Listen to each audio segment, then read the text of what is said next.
જામનગરની ગવર્મેન્ટ પોલિટેકનિકલ કોલેજમાં અખિલ ભારતીય વિદ્યાર્થી પરિષદ દ્વારા વિદ્યાર્થીઓના પ્રશ્નને લઈને પ્રિન્સિપલને આવેદનપત્ર પાઠવવામાં આવ્યું।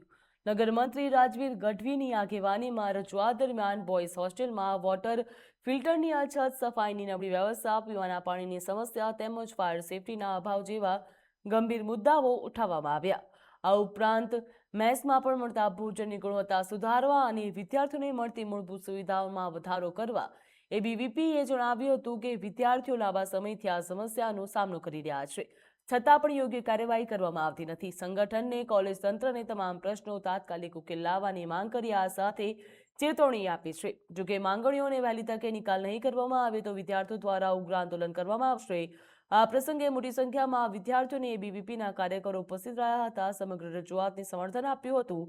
માંગણીઓનો તાત્કાલિક ઉકેલ નહીં આવે તો ઉગ્ર આંદોલન કરવાની ચીમકી પણ ઉચ્ચારવામાં આવી હતી।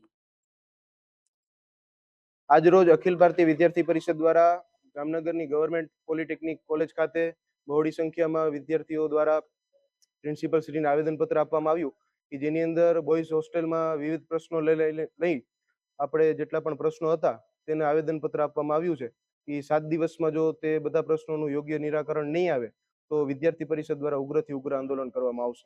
આપણે આરઓ ફિલ્ટર છે તો તેની અંદર તેમનું સરખી રીતે મેન્ટેનન્સ નથી થતું, પાણીના ટાંકા છે તો એને પાણીની અંદર ટીડીએસ વધારે છે, ફાયર સેફટી 0 છે, પછી મેસ છે તો મેસની જગ્યા અલોટેડ છે પણ એની અંદર સરખી રીતે જમવાનું કેવી રીતે બહારથી મંગાવવામાં આવે છે અને વિદ્યાર્થીઓને આવી રીતે હેરાન થતા હોય છે।